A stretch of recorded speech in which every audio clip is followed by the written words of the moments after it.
नमस्कार दोस्तों, आप सभी का स्वागत है कहानी लिरिक्स में। कहानी ऐसी जो दिल को छू जाए। बहुत पुरानी बात है। एक नगर में एक सौदागर रहता था। उसकी 3 बेटियां थी।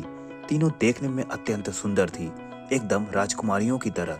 सौदागर अपनी बेटियों को बहुत प्यार करता था, लेकिन छोटी बेटी से उसे विशेष रूप से प्यारी थी। एक बार सौदागर व्यापार के सिलसिले में विदेश जाने लगा, तो उसने तीनों बेटियों से पूछा कि वह विदेश से उनके लिए क्या लाए। बड़ी बेटी ने कहा, मुझे चाहिए एक सोने की थाली। मझली बेटी ने कहा, मुझे चाहिए एक सोने का पंखा।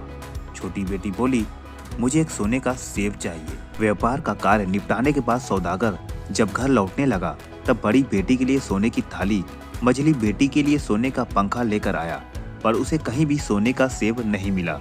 दोनों बेटियां अपनी इच्छित वस्तु पाकर बहुत खुश थी, किंतु छोटी बेटी सुंदर होने के साथ साथ दिल की भी बहुत अच्छी थी। वह सोने का सेब नहीं मिल पाने के कारण दुखी नहीं हुई।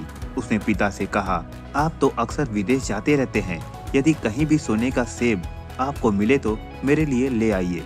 इधर एक राजकुमार घोड़े पर चढ़कर एक राज्य से दूसरे राज्य का भ्रमण करते हुए एक दिन सौदागर के शहर में आ पहुंचा। रास्ते में चलते चलते सौदागर के घर के पास जब वह पहुंचा, तब उसने उसकी छोटी बेटी को देखा। वह उसे देखकर देखता ही रह गया।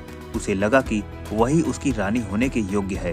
वह सौदागर के पास पहुंचा और अपना परिचय देकर उससे उसकी छोटी बेटी का हाथ मांगा। राजकुमार की बातें सुनकर सौदागर ने कहा, तुम्हारी बात सुनकर मुझे खुशी हुई, परंतु तुम्हारी बात मानने में मैं असमर्थ हूँ। तुम जिसका हाथ मांग रहे हो वह मेरी सबसे छोटी बेटी है। उससे बड़ी 2 बेटियां और है। बड़ी लड़कियों की शादी किए बिना छोटी बेटी के साथ तुम्हारी शादी कैसे कर दूं? यदि तुम चाहो तो मैं अपनी बड़ी बेटी के साथ तुम्हारी शादी करवा सकता हूँ। सौदागर की बड़ी बेटी भी अत्यंत सुंदर थी, वह भी रानी होने के योग्य थी। राजकुमार ने कहा, मैं आपकी बात पर सहमत हूँ, किंतु अपने माता पिता को दिखाने के लिए उसे अपने साथ लेकर जाना चाहता हूँ। 2 दिनों के अंदर वापस ले आऊंगा।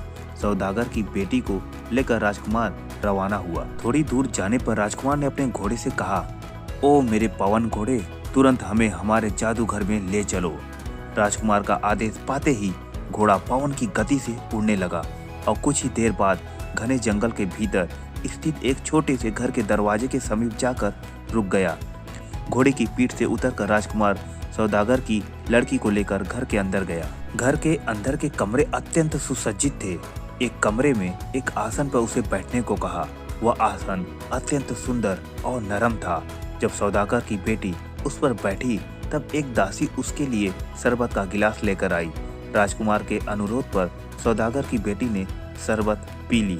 अब राजकुमार ने सौदागर की बेटी से पूछा, तुम इतने नरम आसन पर पहले कभी बैठी थी और इतना बढ़िया शरबत कभी पिया था?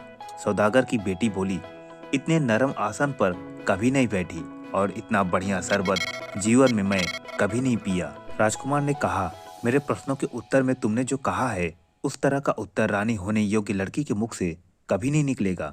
तुम रानी होने के योग्य नहीं हो। चलो तुम्हें तुम्हारे पिता के घर छोड़ देता हूँ। राजकुमार सौदागर की बड़ी बेटी को लेकर सौदागर के घर की ओर चला। इसके बाद सौदागर की मझली बेटी को लेकर राजकुमार अपने उसी घर में पहुंचा। मझली बेटी को नरम आसन में बिठाने एवं शरबत पिलाने के बाद राजकुमार ने उससे भी वही सवाल किए। मझली बेटी ने भी कहा कि इतने नरम आसन में वह कभी नहीं बैठी और इतना बढ़िया शरबत उसने कभी नहीं पिया। उत्तर सुनने के बाद राजकुमार ने कहा, तुम भी रानी होने के योग्य नहीं हो। वह उसके पिता के घर वापस ले गया। अंत में छोटी बेटी की बारी आई। अन्य दोनों बहनों की तरह उसे भी नरम आसन पर बैठाया गया एवं पीने के लिए शरबत दिया गया। उसके बाद राजकुमार ने उससे पूछा, इससे भी नरम आसन पर तुम कभी बैठी थी? इससे भी बढ़िया शरबत तुमने कभी पिया है? छोटी बेटी हंसकर बोली, जी हाँ, माँ की गोद इससे बहुत अधिक नरम है और माँ का दूध इस शरबत से भी अधिक सुस्वादु है। सौदागर की छोटी बेटी की उत्तर से अत्यंत प्रसन्न होकर राजकुमार ने कहा, तुम्हारे जैसी लड़की ही मेरी रानी होने के योग्य है। राजकुमार ने सौदागर की छोटी बेटी को उसके घर पहुंचा दिया और सौदागर को सारी बातें बता दी। सौदागर सारी बातें सुनकर बहुत खुश हुआ।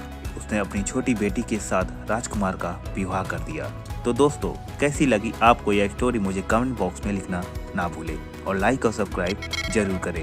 जय श्री राम।